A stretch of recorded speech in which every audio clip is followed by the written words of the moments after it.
ओम शांति। आज एक और बहुत खूबसूरत अनुभव कर्नाटक की माता का, कैसे वो बाबा की बनी, कैसे डिप्रेशन में आई थी और बहुत डिप्रेशन में से बाहर निकली ज्ञान से, और कैसे पवित्र बनी। तो उनके ही शब्दों में सुनेंगे।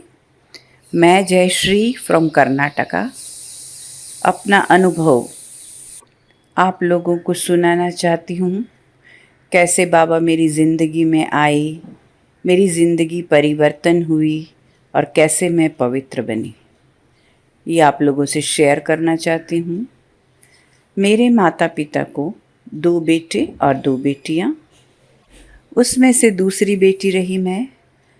इतने लाड प्यार से पली बड़ी हुई, मुझे कभी भी किसी भी चीज़ की कमी महसूस नहीं होने दिया मेरे माता पिता ने।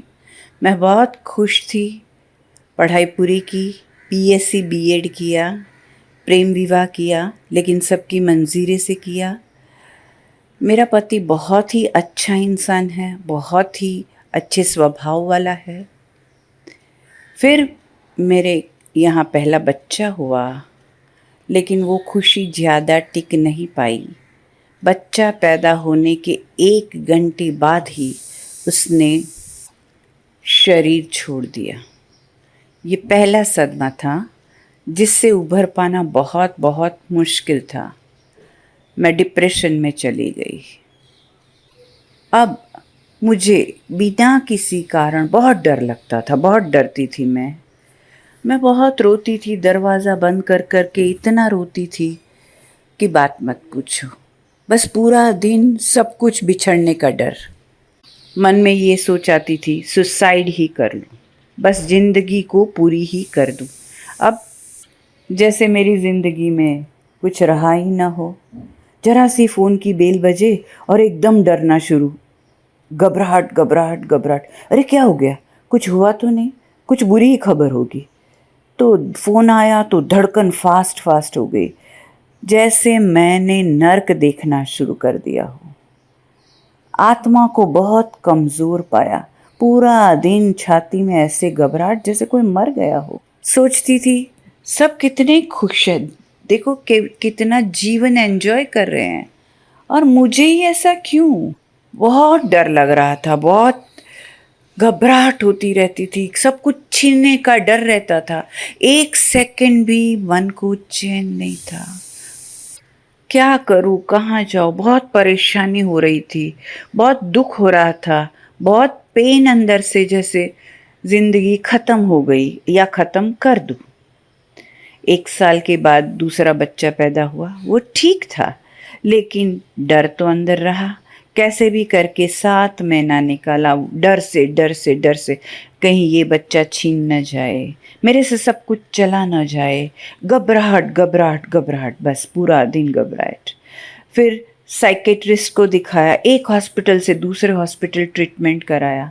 पति बहुत समझदार था, हर बात में सहयोग देता था। 5-6 सेशन हो गया, थोड़ा 30% जैसे ऐसा लगा थोड़ा ठीक हो रहा है। एक दिन मैं क्या कर रही थी, बैठे बैठे टीवी की चैनल चेंज कर रही थी, और एक्टर सुरेश ओबेरॉय और शिवानी दीदी दिखाई दिए। बाबा कहते हैं ना, जैसी सोच वैसा ही दिखे। तो मुझे लगा ये शायद डिप्रेशन में है सुरेश ओबेरॉय, और ये सामने सफ़ेद साड़ी वाली शिवानी दीदी डॉक्टर है, उसकी ट्रीटमेंट कर रही है। बस 2 मिनट देखा, फिर आगे बढ़ गई। जैसी दृष्टि वैसी सृष्टि, क्योंकि खुद ही तो डिप्रेशन में थी। अगले दिन फिर चैनल चेंज करूँ, वही सुरेश ओबेरॉय और शिवानी दीदी। सोचा बराबर देखूं तो सही, समय दिया, अच्छा लगा। अरे ये तो कोई प्रोग्राम है। फिर स्ट्रेस निकालने का समझा रहे हैं, बता रहे थे कैसे खुशी से जिया जाए। लास्ट में होमवर्क देते थे, फिर रूटीन बताते थे, बहुत अच्छा लगा। नीचे देखा तो लिखा था आपको सेंटर पर जाकर 7 दिन का कोर्स करना है, फिर बाद में रोज़ जाकर मुरली सुननी है। सोचा चलो ट्राई तो करेंगे। दूर दूर साइकेट्रिस्ट के पास जाओ, उससे तो अच्छा है यहाँ कोई नज़दीक सेंटर होगा तो चले जाएंगे। पति से पूछा ये वाइट साड़ी वाले हैं क्या, उनको पहचानते हो? उन्होंने कहा हाँ हाँ, हमारी दुकान पर आते हैं, हमारी किराने की दुकान है। 2 दिन लगा ढूंढने में। सुबह वॉकिंग पर जाती थी तो ढूंढ निकाला, गई तो कहा अभी तो कल 6 बजे आना। इतनी उत्सुकता, दूसरे दिन 4 बजे उठ गई, कभी 6 बजे, और मैं कभी जाऊं कभी जाऊं। गई, अजीब सा माहौल, अजीब सी सुकून, शांति मिली, इतना सुकून मिला। वहाँ की सुनंदा दीदी भी बहुत अच्छी थी। 7 दिन का कोर्स किया, फिर कहा अभी डेली मुरली सुनो। तो मैंने दीदी से कहा मुझे तो स्ट्रेस है, मुझे तो एंग्जाइटी है, मुझे तो डिप्रेशन है। उन्होंने कहा सब ठीक हो जाएगा, आप मुरली तो सुनो, सारे सॉल्यूशन मिल जाएंगे। मैं रोज जाने लगी, न धूप देखा न बारिश देखा। कभी तो बहुत बारिश होती थी, उसकी वजह से क्लास में मैं अकेली होती थी, फिर भी रोज जाती थी। इतना इंटरेस्ट, इतना बाबा अच्छा लगने लगा। रोज ऐसा ही लगता था कि बाबा मुझे ही कुछ कह रहा है। जो भी दिन में होता था ना, जैसे वैसे बाबा वही बताता था। मैं तो दंग रह जाती थी। दिन में बच्चे पर चिढ़ जाऊं तो मुरली में वही आए, बच्चे पर क्रोध मत करो। आपको मैं कितने साल से बताता हूँ, बच्चे सुधरो, तो क्या आप सुधरे हो? टाइम लगता है। बच्चे से ऐसा व्यवहार नहीं करो। डेली आज बाबा मेरे लिए क्या कहेंगे, इतनी उत्सुकता सेंटर पर जाने की। मुझे दिल में उतारना था और ज्ञान पर अच्छे से चलना था। जैसे जीवन जीने की कला मिल गई हो। चलते चलते 3-4 महीने हो गए, मैं तो उड़ने लगी। स्ट्रेस, एंग्जाइटी तो कहाँ चला गया, डिप्रेशन कहाँ चला गया, गायब हो गया, जैसे नाम निशान मिट गया। मुझे लगा सारा जहान मेरे हाथों में है। मैं इतनी खुश थी कि सारी चीज़ मेरे कंट्रोल में है।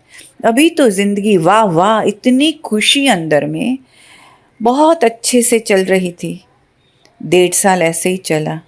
पति लेने आती थी, रखने आती थी, कोई प्रॉब्लम नहीं था। लेकिन क्या हुआ, पति को किसने भड़काया, क्यों इसको यहाँ मत भेजो, वो तो फिर घर छोड़ देगी, आपको छोड़ देगी, फिर सब कुछ छोड़ के सेंटर पर चली जाएगी।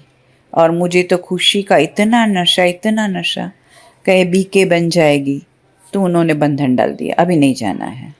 दोनों के बीच मन मुटाव चलने लगा। गृहस्थी भी संभालनी है ना, ऐसा सोचा। बाबा ने कहा जो कहुए कल्याणकारी हुए। सोचा ये भी ड्रामा में है, ऐसा ही मेरा पार्ट था। तो मैंने खुशी खुशी झगड़ा नहीं किया और सेंटर जाना छोड़ दिया। जैसे समझ रही थी कि बाबा बोलता है किसी से झगड़ा नहीं करो, मन मुटाव नहीं करो। समझाया, नहीं समझे। फिर टीचर के कांटेक्ट में तो थी। बाद में थोड़ा क्लासेस सुनी। बाबा ने अलग सा रास्ता ढूंढ के दिया। घर में पीस ऑफ चैनल आ गई और एंड्रॉयड फ़ोन मिल गया। आराम से क्लासेस सुनती थी, मुरली सुनती थी, अमृत वेला करती थी, नुमा शाम करती थी, बाबा के गीत सुनते सुनते खाना पकाती थी। बंधन तो था ही था, फिर भी पुरुषार्थ थी। बाद में क्लासेस थोड़े सुने, बंधन था फिर भी पुरुषार्थ करती थी, तीव्र पुरुषार्थ करती थी। शायद बंधन न होता तो इतना पुरुषार्थ ना भी करती। जितना बंधन बढ़ता गया, बाबा से नज़दीकियाँ बढ़ती गई। लेकिन वो जो पुरुषार्थ किया था ना, वो 3-4 महीने के बाद डाउन होने लगा, वापस डिप्रेशन में चली गई। फिर तो अटैक आने लगे मुझे। बाबा से बोला अभी ये बंधन तू तोड़ेगा नहीं तो मैं कैसे जाऊंगी, मुझे तो तेरे पास आना ही आना है। पता नहीं क्या हुआ, पति ने बोला कभी कभार जा सकती हूँ, लेकिन कभी कभार, हाँ रोज़ नहीं जाना।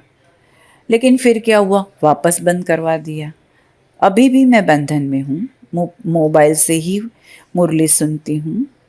अब आता है पवित्रता के बारे में। डट ले तो पवित्र बन सकते हैं, नामुमकिन कोई चीज़ नहीं है।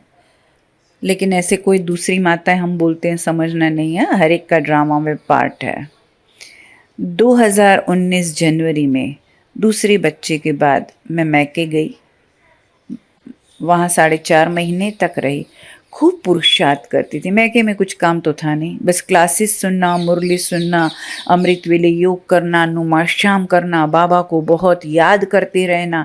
4.5 महीना इतना पुरुषार्थ किया, इतनी करीब हो गई बाबा से, इतनी करीब हो गई कि अनुभव होने लगे, टचिंग होने लगी। कुछ भी मन में चला, बाबा ने वो बात पूरी कर दी। प्रॉब्लम चला तो सॉल्यूशन क्लास के माध्यम से या मुरली द्वारा 24 घंटे के अंदर अंदर मिल जाता था। जैसे दिल में बाबा पूरा उतर ही गया, उतनी टचिंग मिलती थी। पहले तो उड़ती थी, अभी तो उड़ने से भी उड़ने लगी। अभी 4.5 महीना पूरा हो गया, ससुराल आई। पवित्रता का डर मन में इतना हो गया कि जाने के बाद क्या होगा। अगर अपवित्र हुई तो बाबा को क्या मुँह दिखाऊंगी। मुझे लगा मुझे अपवित्र होना ही नहीं है, चाहे कुछ भी हो जाए। अभी मैं बाबा के साथ प्रॉमिस करके पवित्र ही रहना चाहती हूँ। बाबा को बोला, मुझे तो पवित्र रहना है, आप क्या करोगे मुझे पता नहीं है। अगर मैं अपवित्र हुई तो जिम्मेवार आप खुद होंगे। पति को क्या परिवर्तन करना है, पति को तू जान, तू संभाल पति को, मुझे नहीं पता। अभी मैं जा रही हूँ, आप पर छोड़ती हूँ, मैं आप पर पूरी समर्पित हो चुकी हूँ। ससुराल गई, लेकिन जादू चमत्कार हो गया। मैं तो पवित्र हो गई, कुछ भी नहीं हुआ, पति ने कुछ नहीं बोला। उन्होंने मुझे कहा थोड़े दिन के बाद कि मुझे तुम्हें गलत नज़र से देखने के लिए भी डर लगता है। मुझे ऐसा लगता है कि मैं कुछ पाप कर रहा हूँ जब तुम्हारे नज़दीक आता हूँ। सोच भी नहीं आती है।